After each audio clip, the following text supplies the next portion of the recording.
Bonjour à tous. Dans l'actualité, ce 13-16 juin, date de célébration de l'enfant africain, la ministre des Affaires sociales a adressé un message à l'occasion.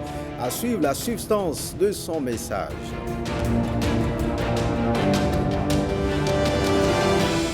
Renouvellement des autorisations de diffusion à certains organes de presse. La Haute Autorité de l'audiovisuel et de la communication a donné son onction à ces organes. Ghislain Poguet nous fera le point. Et puis le Bénin qui ne sera pas au rendez-vous de la CAN 2021. Les écureuils se sont inclinés face à la Sierra Leone 0-1. À suivre le sélectionneur Michel Dussuyer après cette défaite.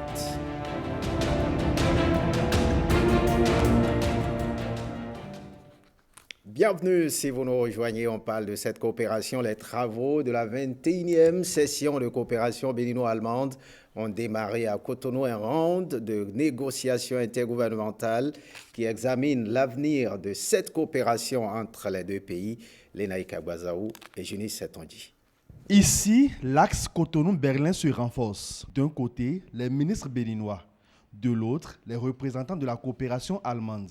Les négociations intergouvernementales qui s'ouvrent ce jour dans un format de discussion hybride en raison de la crise sanitaire de la COVID-19 permettront à nos deux parties de convenir de l'enveloppe financière à consacrer aux projets et programmes de développement dans plusieurs domaines.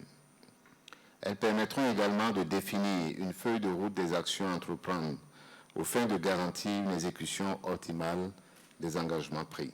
Ça, c'est un signe fort remarquable de notre étroite coopération qui dure déjà depuis des décennies. C'est un signe d'une longue confiance mutuelle qui s'est construite. Intervenant par visioconférence, le directeur Afrique du ministère fédéral allemand de la coopération économique et du développement a salué les efforts du chef de l'État Patrice Talon et réitéré l'engagement de la coopération allemande à toujours l'accompagner.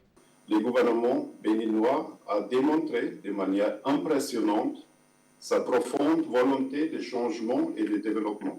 Nous saluons le fait que le gouvernement béninois entende se focaliser davantage sur les questions sociales. Je voudrais ici exprimer à nos partenaires allemands la gratitude du Bénin de pouvoir continuer par bénéficier de son appui. Les interventions de la coopération allemande au Bénin sont plurielles et impactent plusieurs secteurs.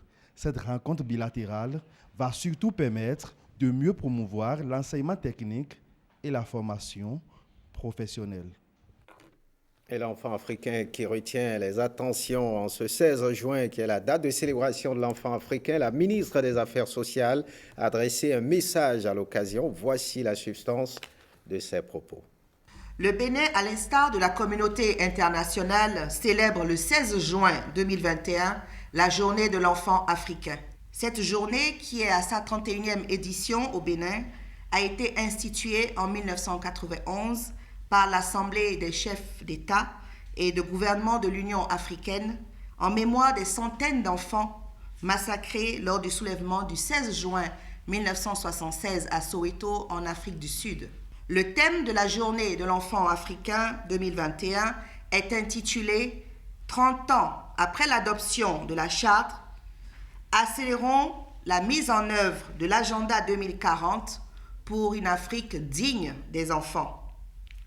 Pour rappel, en 2016, le Comité africain d'experts sur les droits et le bien-être de l'enfant a adopté l'agenda 2040 pour une Afrique digne des enfants, un agenda d'action planifié sur 25 ans visant à réaliser des progrès stratégiques à long terme dans la mise en œuvre des droits de l'enfant en Afrique. Des réformes sont opérées dans les secteurs de l'éducation, de la santé, des affaires sociales par le gouvernement de son Excellence le président Patrice Talon depuis 2016 et nous ont amenés sur le terrain de plusieurs projets allant dans le sens de la promotion et de la protection des droits des enfants béninois. C'est au vu de l'immensité des défis à relever que le Bénin place la JEA de cette année sous le thème « Ensemble, œuvrons pour un Bénin plus protecteur des enfants contre les violences, les abus et les exploitations ».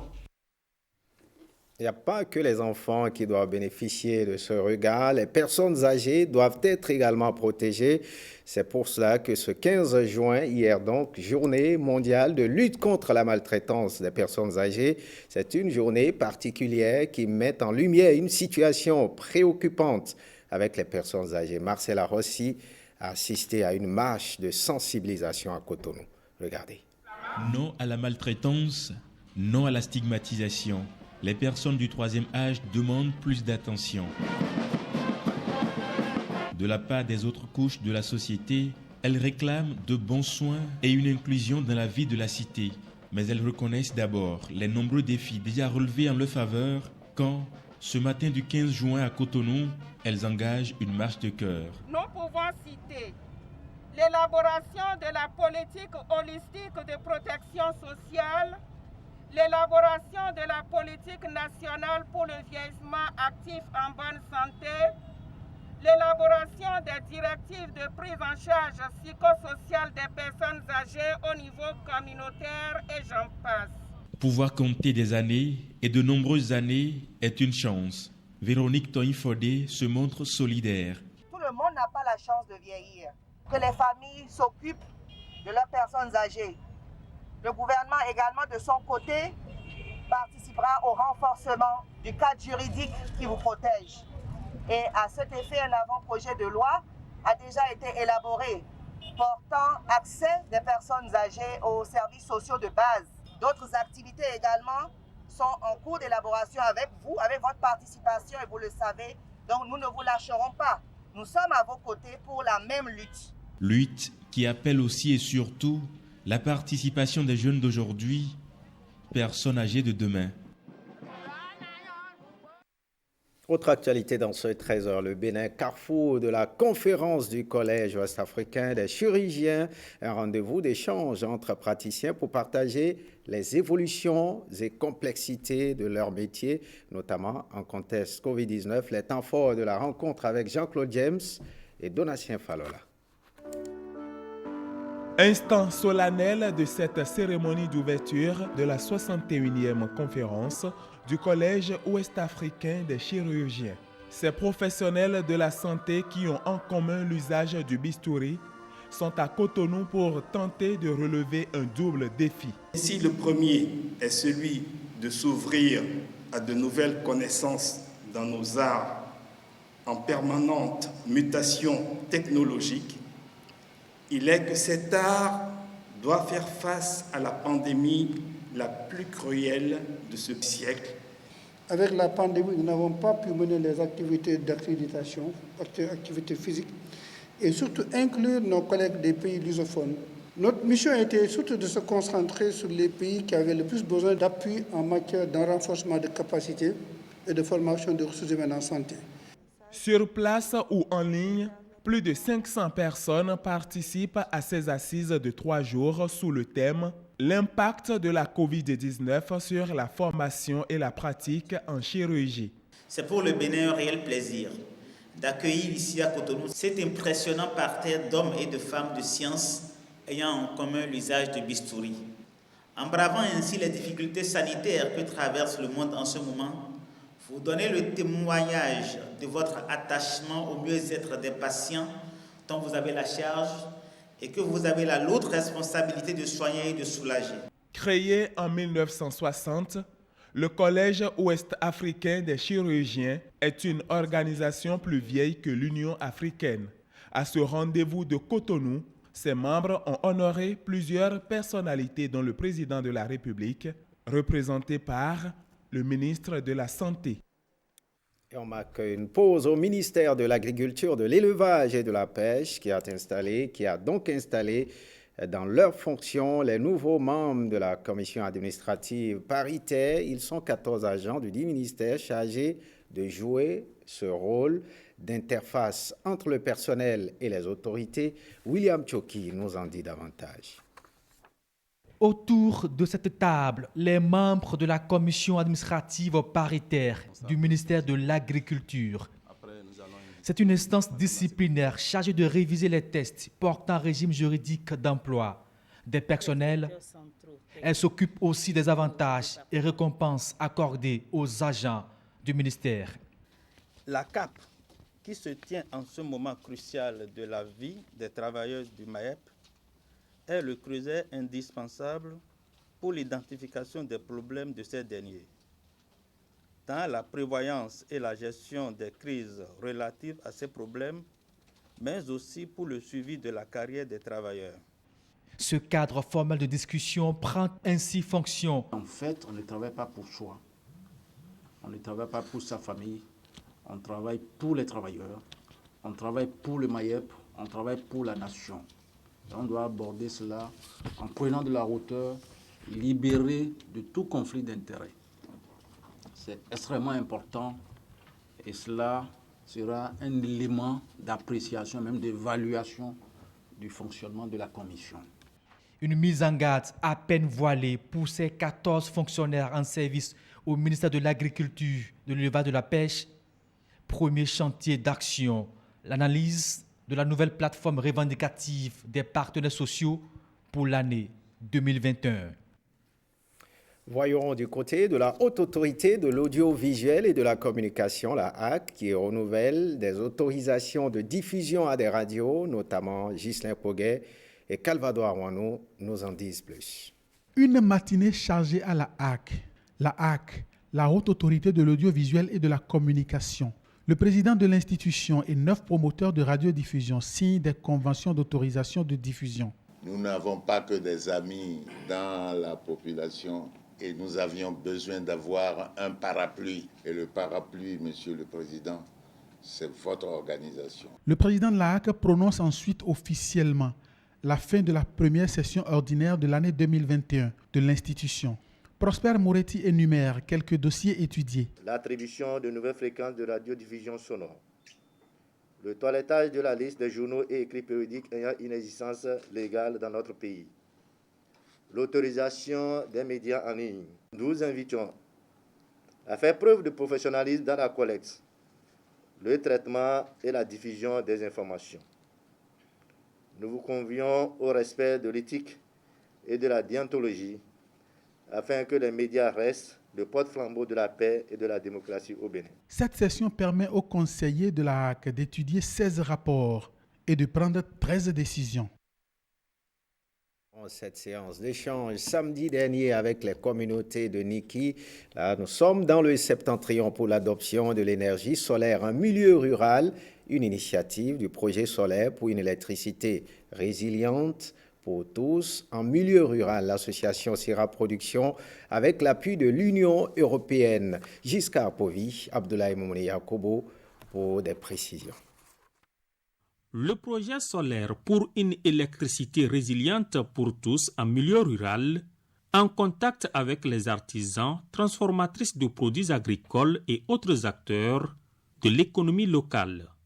La permanence et la qualité de l'énergie solaire participent de l'épanouissement des communautés. Aujourd'hui, l'énergie solaire devient une alternative crédible sur laquelle acteurs du développement socio-économique local, gouvernants et voire même les élus locaux doivent quand même s'appuyer pour permettre aux communautés à la base de pouvoir avoir quand même cette denrée rare. À la communauté, leur donner les avantages pour l'utilisation de l'énergie solaire.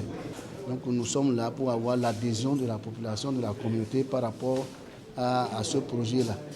Et après, nous avons d'autres activités que nous allons mener sur le terrain.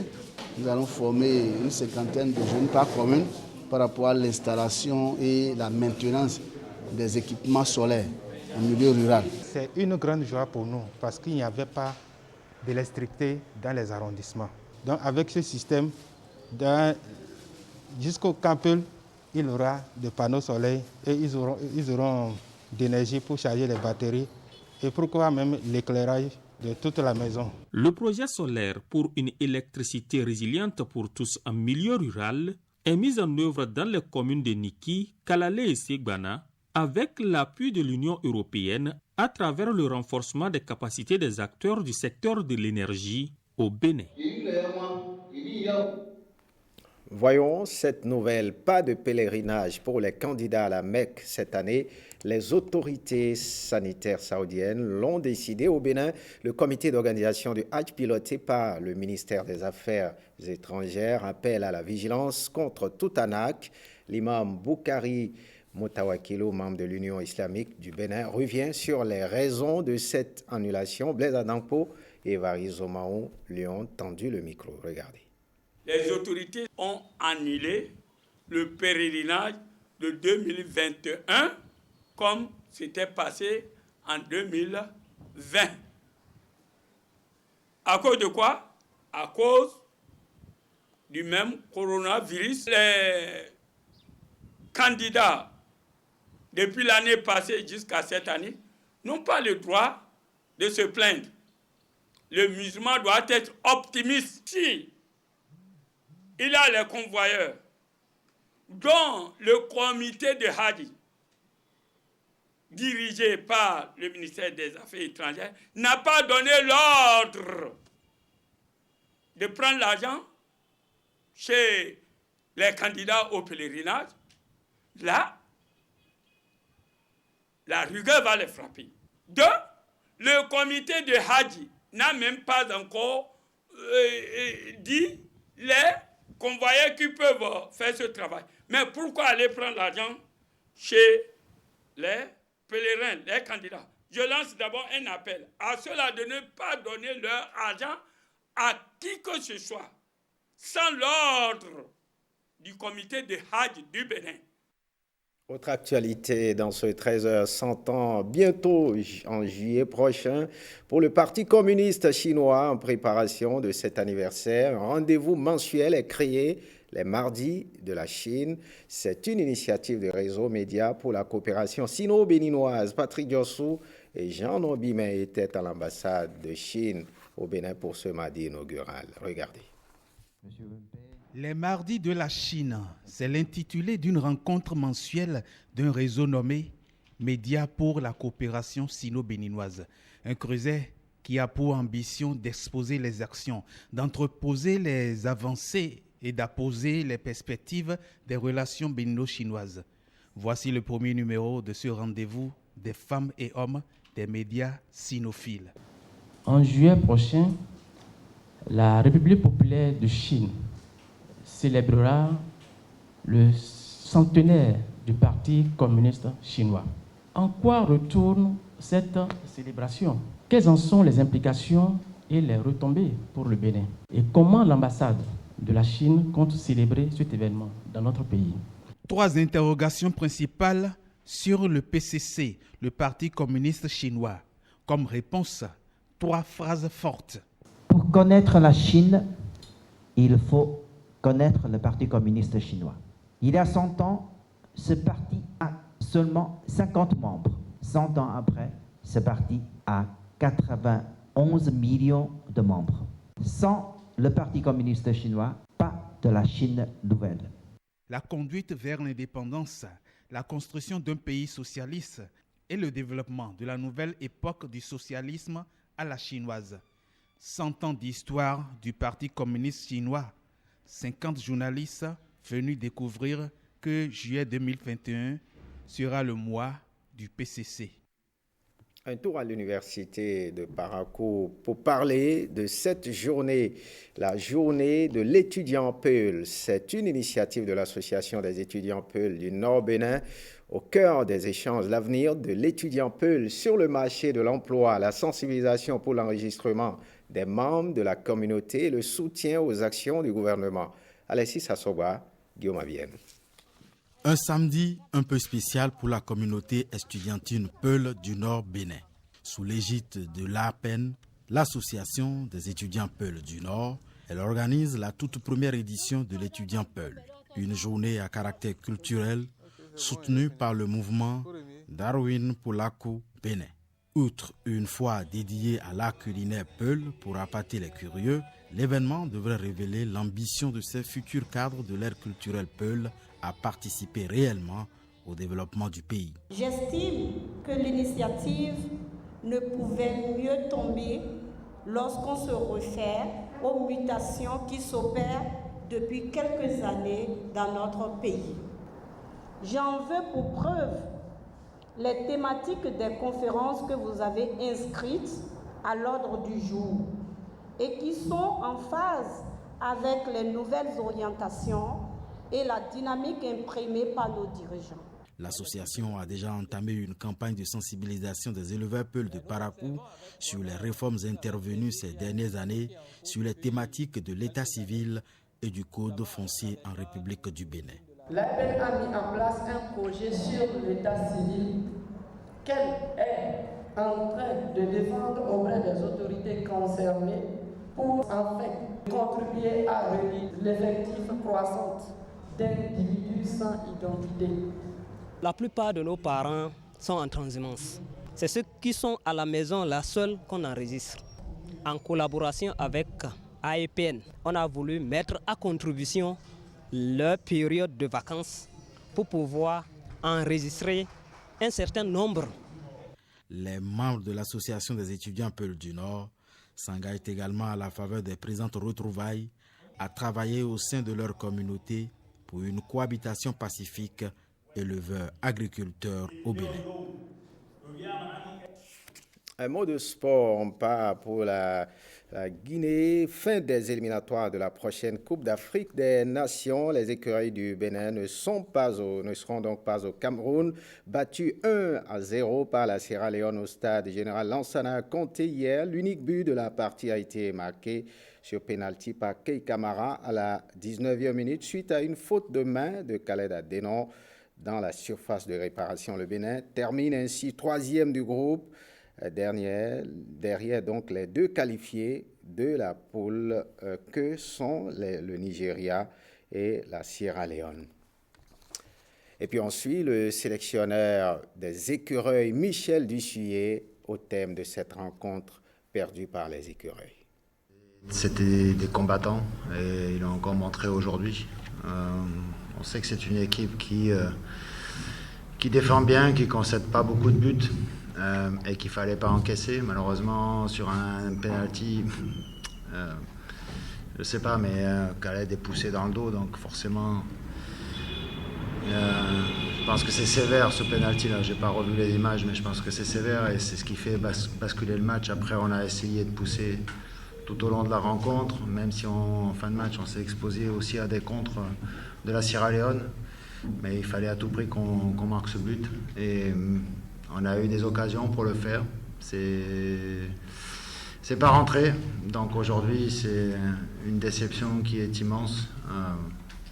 J'ai une pensée aussi pour les Béninois qui sont extrêmement déçus, quoi.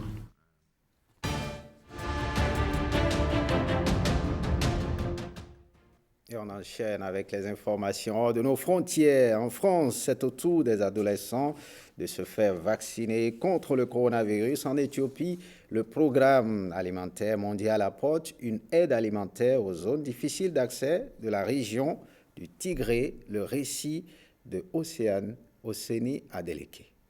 Des conflits dans la région du Tigré. Alors que l'Éthiopie, deuxième pays le plus peuplé d'Afrique, se prépare à des élections législatives cruciales. Avec en toile de fond la famine qui sévit dans la région. Déclenchée le 4 novembre 2020, l'opération militaire au Tigré a permis de renverser les autorités dissidentes de la région, issues du Parti de libération du peuple du Tigré, TPLF, qui a détenu le levier du pouvoir durant presque 30 ans en Éthiopie, avant l'arrivée d'Abiy Ahmed.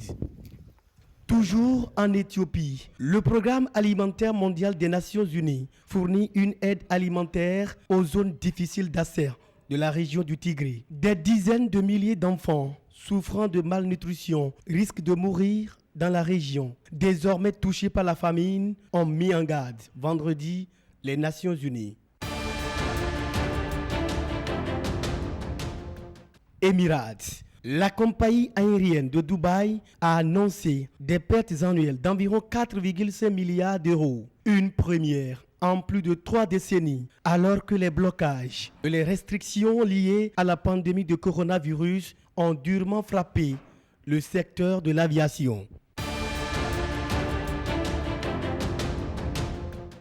Ils voudraient que leur collège, leur lycée, l'année prochaine n'ait pas à fermer. Ils veulent aussi pouvoir partir en vacances plus librement. Olivier Véran salue le lancement de la vaccination pour les adolescents de 12 à 17 ans dans un centre de vaccination parisien. Pour l'autorisation de 2 parents, lorsque un parent vient sur place, il y a un formulaire qu'il peut trouver sur le site du ministère de la Santé ou remplir dans le centre de vaccination quand il arrive, attestant sur l'honneur de l'accord des 2 parents. Il faut évidemment aussi s'attacher à expliquer à l'adolescent qui vient, c'est le travail du médecin, des infirmiers, ce que c'est que la vaccination, répondre aux questions que peuvent se poser les ados. Nous en avons vu quelques-uns ce matin qui sont motivés pour se faire vacciner avec la compréhension du fait qu'ils voudraient que leur collège, leur lycée l'année prochaine n'ait pas à fermer. Ils veulent aussi pouvoir partir en vacances plus librement.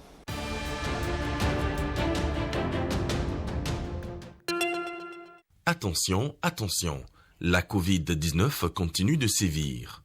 Pour vous protéger et protéger les autres, vaccinez-vous. Vous êtes âgé de 18 ans ou plus, vous pouvez recevoir les doses de vaccin contre la Covid-19. Alors, faites le geste qui sauve. Rendez-vous au poste de vaccination implanté dans l'information sanitaire de votre arrondissement ou de votre commune ou appelez le 136 pour tout renseignement.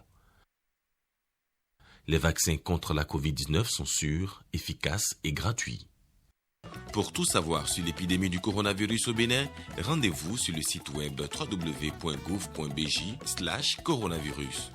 Ceci est un message du gouvernement de la République du Bénin. Et ce journal se refait. Merci de l'avoir suivi. Retrouvez tout à l'heure le bulletin d'information à 16h30, à 19h. Le JT des régions à 20h. Osia Sonovo reprend les commandes à 23h30. Ariane Da Silva reprend donc les commandes. Voilà, c'est tout pour cette édition. Bonne suite des programmes sur l'ORTB. Passons vous.